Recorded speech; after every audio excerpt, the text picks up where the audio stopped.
Welcome back to the Michael Cohen Show on our continued journey to 250,000 subscribers. Now, we are almost there. We're like 10,000 away. So make sure you hit subscribe and share with a friend because there's a lot to talk about, and there's going to continue to be a lot to talk about. Now, for example, since Trump's win, many, if not most media moguls, and I'm talking about the big guys, they have all pledged recently their support for Trump. And we really do have to talk about this because if you remember last week at the New York Stock Exchange, Trump turned around and said that anyone investing $1 billion or more here in the United States will get immediate approval. And I want to show you this so you understand where I'm going with the rest of this episode. Play that clip. Incredible step behind me and others that aren't here. And we're going to do a fantastic job. We're going to create the incentive theory again. In fact, I just announced yesterday, I didn't announce it for this reason, but anybody investing $1 billion or more gets a very expedited approval process because, you know, the approvals, when people come into the country, it takes them, in many cases, 14, 15, 16 years to get the approval. We have Lee is around here someplace. He's in charge of the environment, and that's Lee Zeldin, who ran an incredible race for governor in New York, was a very, very successful guy before that. He was a great congressman, and he's a fantastic lawyer. He's in charge of environmental, and we'll try and push him as much as possible to get those permits very quickly. Like a nuclear power plant, I would say a week would be enough time. What do you think? Is that okay? We're going to get fast approvals, and it's great. So it's funny that he's talking about the nuclear power plant because many years ago, Trump introduced me to a gentleman who owns a nuclear power plant that he bought from the Tennessee Valley Authority for something like, I don't know, $115 million. And it was a decommissioned. Now, it still had time left on it. Why it was decommissioned, I never knew the answer to it. But he wanted to put money in order to get it going. And it would have created, you see, this is the whole problem. Trump's not wrong. Maybe sometimes the message comes out wrong, but he's not wrong. I worked on that project, and I understand the delays better than anybody because I was involved in it. This goes back into 2017. And the whole purpose was to get this thing back up. It would have created like 17,000 high-paying jobs in the Tennessee region. It would have provided over $180 million worth of savings, electric savings to the state of Tennessee. And it's amazing to me. We could not get anybody to move. And they had their lobbyists. I was basically just sort of acting as an intermediary to find out why this wasn't happening. I wanted to be involved in it. It made perfect sense. And it would have been perfect message for Trump, creating the jobs, which he said he wanted to do 17,000, over 170 plus million of savings a year. Never happened. So yeah, while I acknowledge what he's saying here, again, sometimes the message is just wrong. I mean, Lee Zeldin, it doesn't matter how much you're investing. It should matter about the project because this investment was going to be over $2 billion. Now, let me move on and turn around and say, I want to show you a few articles, for example, about these big tech giants, because these are the ones that we have to be concerned about. Why do we need to be concerned? Because they are amassing fortunes that are, the mind just cannot fathom how they're doing this and how quickly they're doing it. When you see Elon Musk, who donated $227 million, he funded $227 million or so to the Trump campaign, has made over $200 billion since Trump became president of the United States. Now, that's a lot of fucking money, all right? And let me be very clear.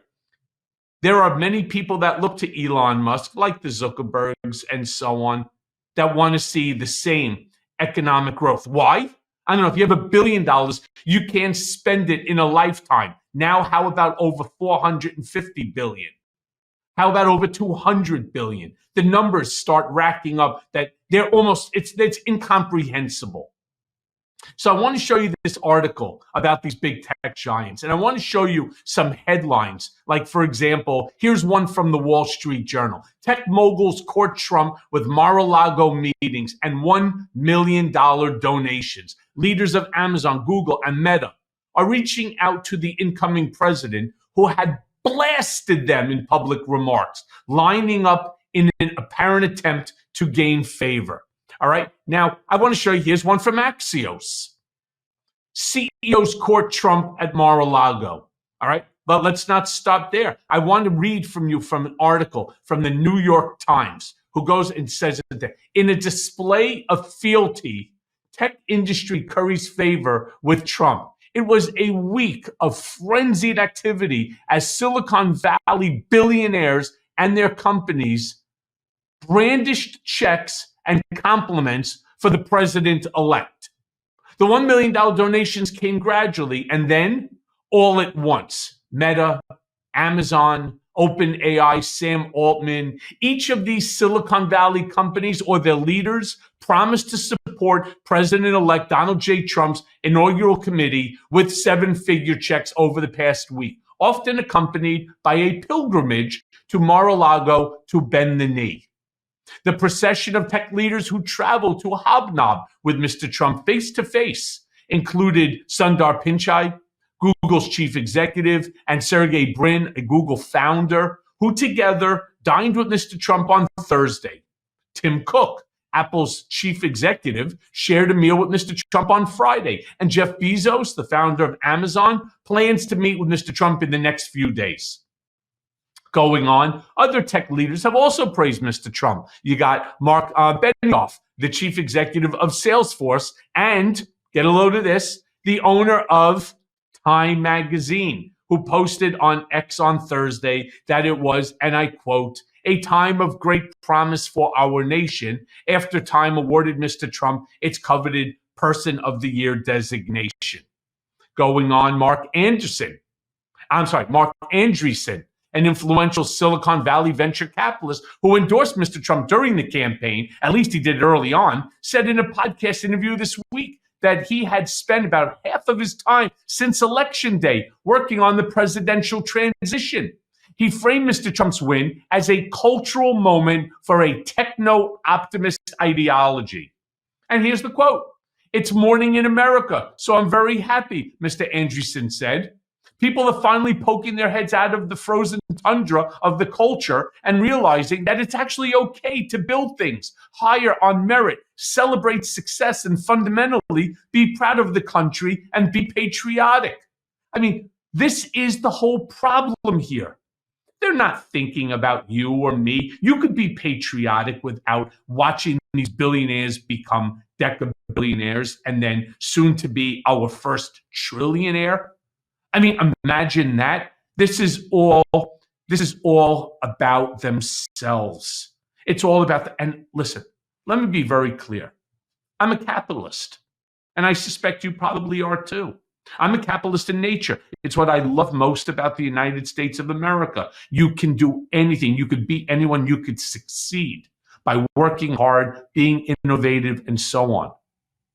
But it's one thing when you do what these tech giants are doing. I mean, they're now talking about getting off of, for example, the gold standard, which we're really not even on anymore, but basically putting America's money into crypto without acknowledging the fact that people like Elon Musk are the largest owners of Dogecoin, right? Or you have others who are the largest owners of Bitcoin, the early investors and so on. We're talking about creating a disparity between those who have, and they have a shit ton, and those who have something which will ultimately be closer to having nothing.